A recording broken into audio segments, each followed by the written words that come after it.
Shingen Yamazaki is coming, but it feels like he's been coming for the last 5 chapters. The gang is on its toes because they're heavily preparing for his arrival. But the one thing that needs to be sorted out right now is who is the second in command. Because we know Gaprang is number 1, but what if he's not around? Will it either be Jin Young Park or Elite, who will be number 2? Tom Lee also wants to be number 2. He thinks he's in this discussion. Buddy, you're not in this discussion at all. Go back to your homeless shelter or something. And these two characters are very different, you know? Jin Young's very soft, he's very noble, he cares about the people, but Charles is more cold, calculative, and a bit evil, might I say. So they both want to be the number 2s, so who better than to ask Gaprang Kim? They go to Gaprang and they ask him who the number 2 should be. And Gaprang straight up answers it should be Charles Choi because Jin Young is too soft and Charles will make the hard decisions when it comes time to it. And he says that they need someone like Charles in the gang to kind of be more logical. This decision is pretty shocking because a lot of people would assume that he would choose Jin Young because Jin Young has such good morals, but no, Gaprang is really acting like a man here, like a leader. So it goes to show that Gaprang is a lot more serious than we thought of. And after the meeting concludes, he's talking to Baeko and he asks Baeko a question. Are you sad that I didn't choose you to be my number 2? And Baeko straight up answers, I made a promise to you that day. I made a promise to you that I will be your sword forever. And no matter what happens, I have no desire. I'm just here to protect you. However, if your number 2 does decide to harm you, I will kill him. Their dynamic is literally like Jake and Jerry. And Gaprang tells him, you should grow your hair back, you look a bit scary. Which I agree with. Baeko Kwan looks so damn scary bald. But it looks like the Gaprang fist is really shaping now that they have a number 2 in Charles Choi. Talking about Charles Choi, we have Eunha here eating out with, I think this is Jin Young's little sister, and she's asking Eunha to introduce her to Charles Choi because she is romantically interested in Charles Choi. Shocking, right? Apparently Charles Choi seems like a very scary, evil man on the outside, but he's also very intelligent, very strong, and he looks like he would care for the woman he loves. Which honestly, I could see that. I could see Charles Choi caring about the people he loves. So think about girls, right? If they know a guy has a lot of pursuers, they're gonna like the guy more. Because that just makes the guy look more attractive in her eyes. Because so many other girls want him, why wouldn't I want him, right? That's what they think. This is some top classified VMAT advice, okay? Jin Young's little sister straight up asks Eunha, do you like him as well? And Eunha freaks out. She says, I gave up being a woman a long time ago. I'm a warrior. I don't believe in love anymore. You know, I don't have the luxury to date around and find romance in my life. I'm part of the Liberation Army and I fight to protect others. So Eunha isn't in a very loving time in her life.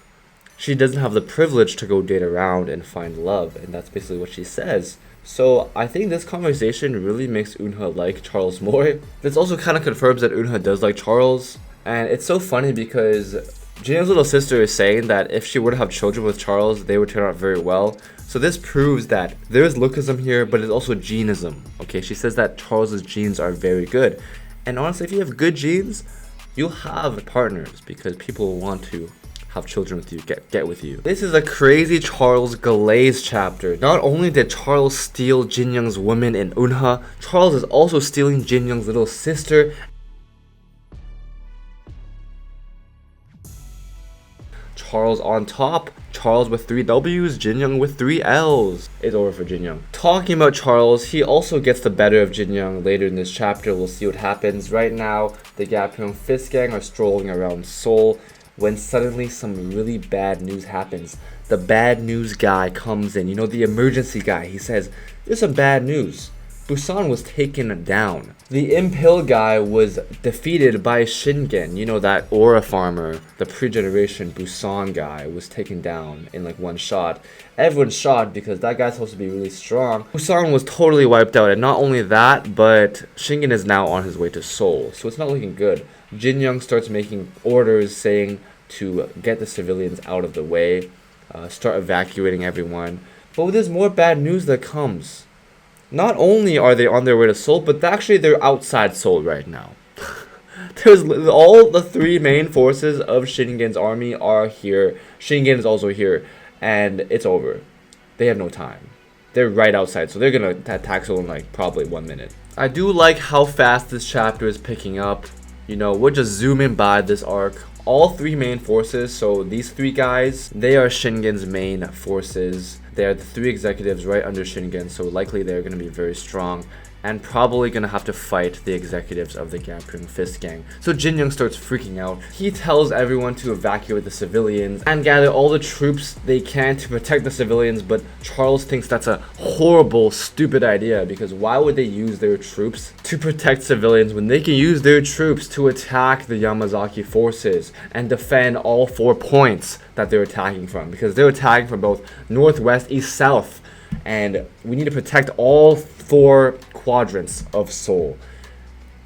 Jin Young starts saying, what, we need to protect the civilians though, and Charles just straight up little bros him. He says, I'm the number 2. Don't you remember that Gapryung made me the number 2? When he's not around, who calls the shots? It's me, Daddy Charles Choi, not you, little bro.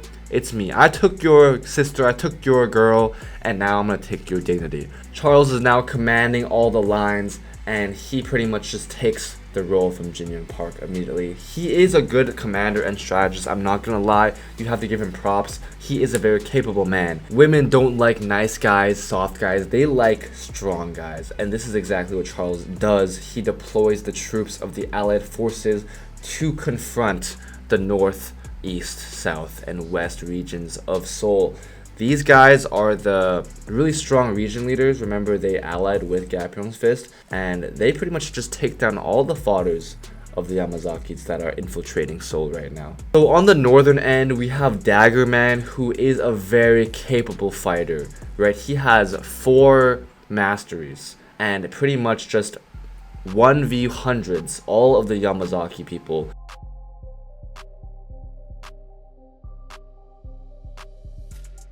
I was confused because I was wondering why they're paying so much attention to this guy. He must be very important because he's one of the strongest characters in the Gapryung's army for sure. He uses the 2-dagger style. And as one of the region leaders in Korea, he is one of the strongest characters in Korea on Gapryung's side. He's just taking out everyone and everyone's glazing him. Like, this guy is so damn strong. He has this technique called Bloody Rain, where it's literally bloody rain because he's killing so many people that it rains blood on him. You can't tell me this is aura. He has aura for a good few panels actually. I don't even know his name, but he's just so damn strong that he says even if they were reincarnated in another lifetime, they still wouldn't even reach him. But that's when he meets this guy, Sasaki Musashi. And Sasaki Musashi, okay, that's like a tongue twister, is so damn strong that he doesn't have a name. He's just given names of really well-known figures in Japan. Because we all know Musashi Miyamoto is like the legendary swordsman. Sasaki is also a legendary swordsman. So he's just given names of legendary swordsmen because he's just that strong. He doesn't have a name himself. So Daggerman uses the Blood Rain technique on Sasaki Miyamoto. Sasaki Miyamoto, whatever his name is. Musashi, I'm just going to call him Musashi, bro. And Musashi has this really cute dog who's his sidekick. Apparently this dog knows how to fight as well. And you know what he does to this guy? He cuts him in half in one strike. He just destroys Blood Rain Man. Bro, I didn't know we were reading some dark ass comic book, okay? Like, what is going on? Why is the pre-generation so damn dark? People are just dropping left and right. He gets cut in half and then he gets his head bashed in. What are we doing, PTJ? This is not good for my YouTube monetization. PTJ, you gotta chill out, bro. This dog is so cute though. He's just like biting the sword and Musashi's praying for the fallen. He's a noble man. He's just so strong. So I guess they were aura farming Blood Rain Man just so Musashi could come in and one-shot him. I guess that's what PDJ loves doing, especially with that Busan guy as well. You know, he hypes up one guy who's fighting a bunch of fodders just to get taken out in one shot by another man. So Elite, here's some Elite information. We know where Shingen is. He's also on the northern end. And who is gonna confront him?